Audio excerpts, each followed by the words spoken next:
The Flyers open up the schedule at home on Tuesday night against the San Jose Sharks. I'm Kevin Durso here with your Flyers preview on SportsTalkPhilly.com.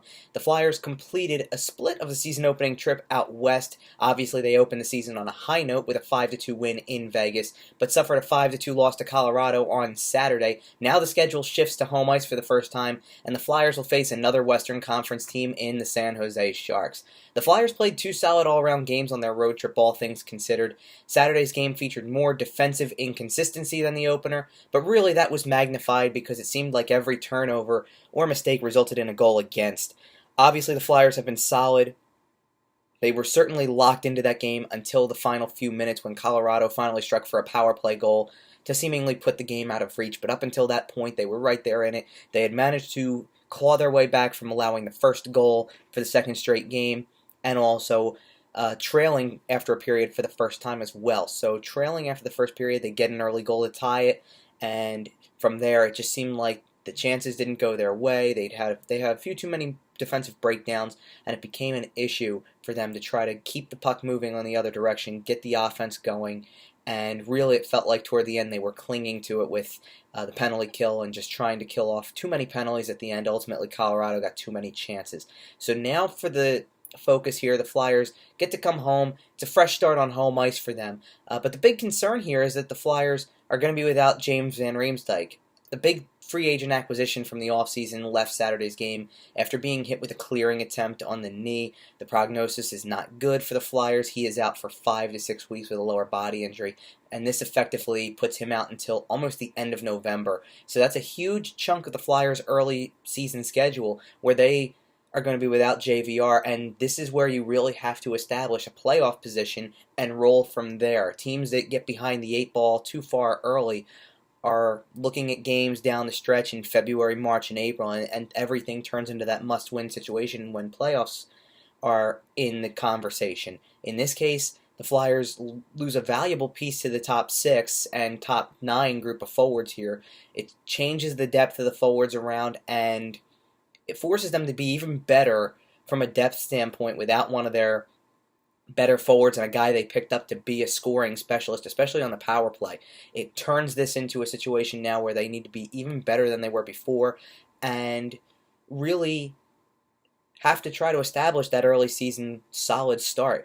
You know, Octobers have been okay for the Flyers of late, but you really want to get out ahead here. That first game was more than just winning the first game of the season. It actually looked like a really solid performance from start to finish. There were really, other than the first few minutes of the game where Vegas had the big push, the Flyers really were in control of that game from the second period on and were really able to control how they wanted to play.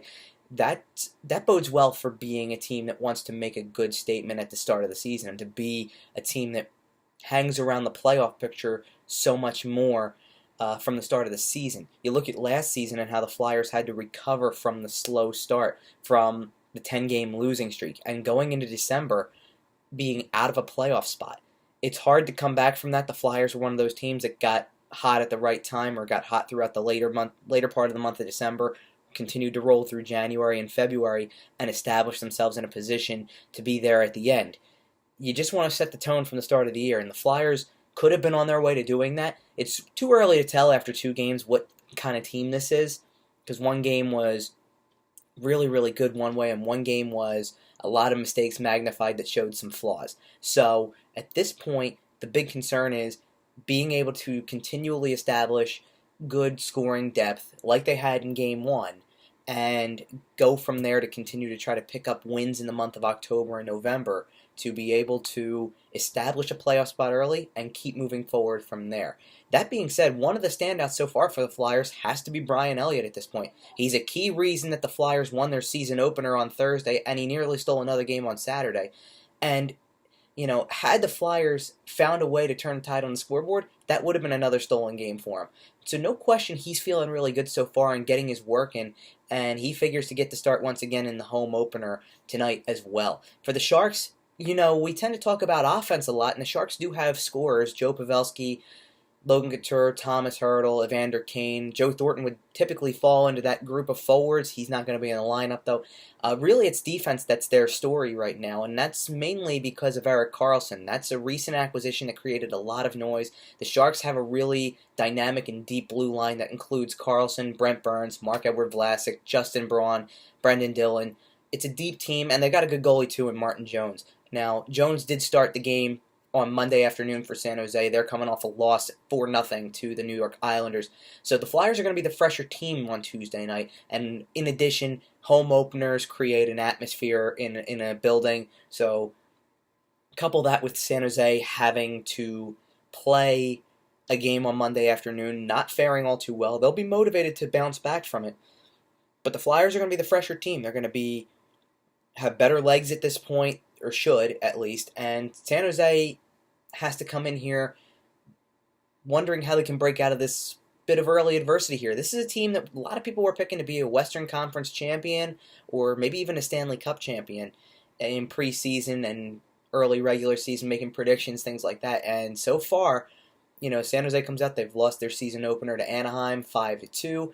They did get a win against the Kings on Friday night, 3-2, but the 4-0 loss to the Islanders certainly creates that buzz once again. So there's some adversity to overcome, and that's where San Jose is going to be motivated to try to prove that against the Flyers.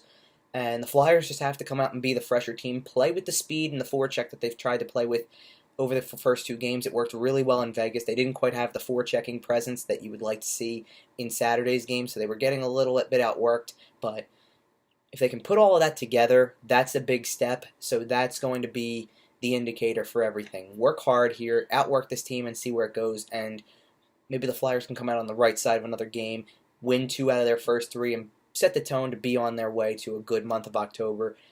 Whether it includes James Van Riemsdyk or not at this point, it doesn't really matter. You need to have whoever you put on the ice be the guys who make the noise and establish a presence, and that's what you're going to be looking for on Tuesday night with a home opener kicking off the Flyers' 2018-19 home schedule. So once again, the Flyers take on the San Jose Sharks, looking to build off of Thursday's season-opening win, rebound from Saturday's loss. Game time will be at 7 p.m. Be sure to follow Flyerdelphia on Twitter at Flyerdelphia for in-game updates coming to you live from Wells Fargo Center, and check out SportsTalkPhilly.com for pre- and post-game coverage. I'm Kevin Durso, and this has been a Flyers game preview.